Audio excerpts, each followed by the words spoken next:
اعوذ باللہ من الشیطان الرجیم بسم اللہ الرحمن الرحیم۔ السلام علیکم ناظرین، ممکنہ طور پر یہ بات آپ کے لیے ناقابل قبول ہو، لیکن حقیقت یہی ہے کہ جدید سائنس اور شیطانیت کا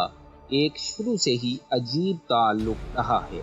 وہ کہ عوامی اکثریت سائنس کو ایک بے ضرر اور مفید شے سمجھتی ہے جس سے انسان کی زندگی آسان ہوتی ہے، اور جو بھی اس کے خلاف بات کرے اسے کم عقل اور دقیانوس سمجھا جاتا ہے۔ ہاں، البتہ اس کی آڑ میں ایسے بے شمار نظریات پھیلائے گئے ہیں جو بظاہر تو سائنسی خول میں لپٹے ہوئے ہیں، مگر حقیقت سے ان کا دور دور کا بھی تعلق نہیں ہے، بلکہ ان کا مقصد محض یہ ثابت کرنا ہوتا ہے کہ یہ دنیا خود بخود ایک نظام کے تحت چل رہی ہے اور اسے چلانے کے لیے کسی نظام یا کسی ذات کی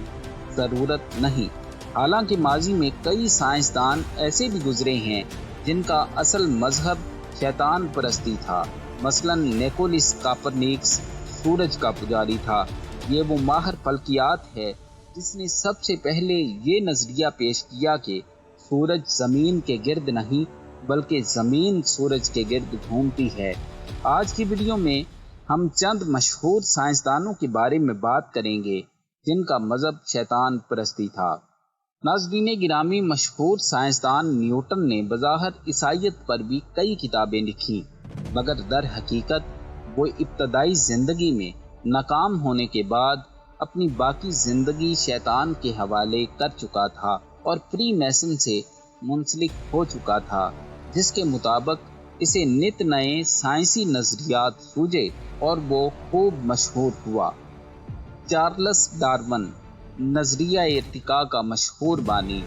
جس کے مطابق انسان بندر سے بنا ہے۔ ڈارون نہ صرف خود شیطان پرست تھا بلکہ اس کا باپ بھی مشہور شیطانی تنظیم کے بانیوں میں سے تھا۔ یہ بظاہر تو فلسفیوں اور انقلابیوں کی سوسائٹی تھی، لیکن اندرون خانہ شیطان پرستوں کا ایک ٹولہ تھا۔ اسی طرح جب سائنسدانوں نے چاند پر جانے کا قصد کیا تو راکٹ بنانے کی ذمہ داری جیٹ پارسن نے لی، جو کہ اعلانیہ طور پر شیطان پرست تھا، اور اسی کے ڈیزائن کے مطابق آج تک راکٹ بنائے جاتے ہیں اور اس کو فادر آف راکٹری بھی کہا جاتا ہے۔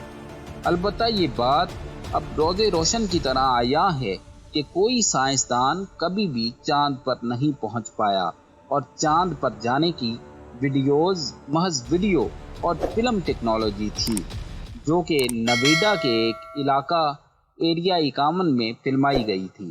ایک مشاہدے کے مطابق شیطان پرست سائنسدان بے انتہا شہرت رکھتے ہیں، اگرچہ ان کی جانب سے جھوٹے نظریات ہی پھیلائے گئے ہوتے ہیں، اور وہ ایجادات جن سے انسان کو واقعہ ہی کوئی فائدہ پہنچ سکتا ہے ان کے بس سے باہر ہوتی ہیں۔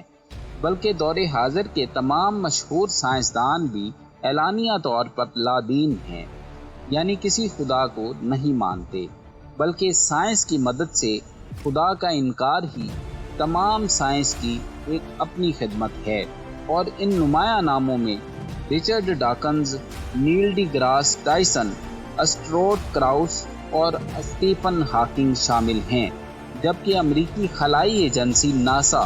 جو کہ تمام ملکوں میں موجود خلائی ایجنسیوں کا تحقیقی مرکز ہے، اس کے لوگوں میں بھی شیطانی علامت یعنی سانپ کی زبان موجود ہے۔ اسی طرح ناسا کا مشہور ٹیلیسکوپ جس کا نام ہبل ہے،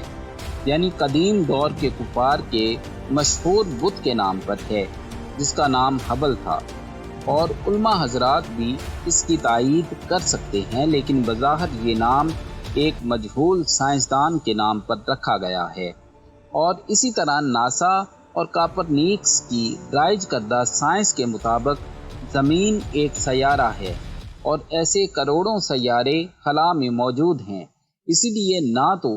زمین کوئی خاص جگہ ہے اور نہ ہی انسان کوئی خاص مخلوق، بلکہ ان کروڑوں مخلوقات میں سے ایک مخلوق ہے جس کی کھوج یا تلاش میں اس وقت ناسا لگی ہوئی ہے، اور یہ بات ہمیں ویڈیوز اور تصاویر سے بارہا باور کروائی جاتی ہے کہ ہم محض کسی لامحدود خلا کا محض ایک نقطہ ہیں، اور اگر براہ راست دیکھا جائے تو یہ براہ راست ابلیس کا شکوہ ہے، جو کہ زمین کی خلافت نہ ملنے پر حضرت آدم علیہ السلام سے سخت خائف ہوا، اور اب وہ اس جھوٹے علم کو پھیلا کر ہمیں حقیر، بے مقصد اور محض حادثاتی مخلوق ثابت کرنے کے درپے ہے۔ واضح رہے کہ ساحری اور جادوگری بھی شیطان پرستوں کا ہی خاصہ ہے،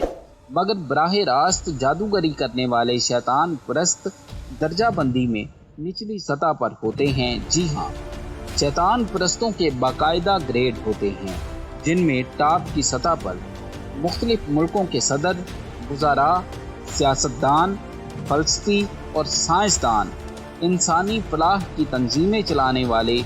دیگر اسی طرح کے مشہور لوگ ہوتے ہیں۔ ایک اور عجیب بات ان کے بارے میں جو معلوم ہوئی ہے وہ یہ کہ بلند گریڈ والے شیطان پرست نچلی گریڈ والے شیطان پرستوں کو شیطانی قوتوں اور عقائد کے بارے میں مکمل معلومات اور تفصیلات نہیں دیتے، بلکہ انہیں مزید روشنی حاصل کرنے اور حقائق سے پردہ اٹھانے کی ترغیب دیتے ہیں۔ شیطان پرست آہستہ آہستہ مختلف شیطانی قوتوں کا مالک بنتا جاتا ہے، بلکہ جب اس پر حقیقت روشن ہو جاتی ہے اور وہ اس سے پیچھے ہٹنے کے ناقابل رہتا ہے اور نہ ہی اس کا اپنا ارادہ پیچھے ہٹنے کا بن پاتا ہے، تو اپنا لیول اور قوتیں بڑھانے کے لیے اسے قربانیاں بھی دینی پڑتی ہیں اور خبیث سے خبیث تر افعال کو اپنانا پڑتا ہے۔ روم میں موجود عیسائیوں کے مشہور واٹین چرچ کے جتنے بھی پوپ آج تک گزرے ہیں، ان سب پر ہمیشہ بچوں کو اغوا کر کے ان کا ریپ کرنے اور انہیں قتل کرنے کا الزام لگتا رہا ہے۔ البتہ ان الزامات کو محض سازش کہہ کر ہمیشہ رد کر دیا جاتا رہا۔ یہاں نوٹ کرنے والی بات یہ ہے کہ ہمارے ملک میں سالانہ سینکڑوں ایسے کیس رپورٹ ہوتے ہیں کہ بچے کو اغوا کیا گیا، پھر اس کا ریپ ہوا اور پھر اسے قتل کر دیا گیا۔ یہ دراصل جادو سیکھنے والے شیطان کے سامنے انسانی قربانی پیش کرتے ہیں، ورنہ ریپ کرنے کے بعد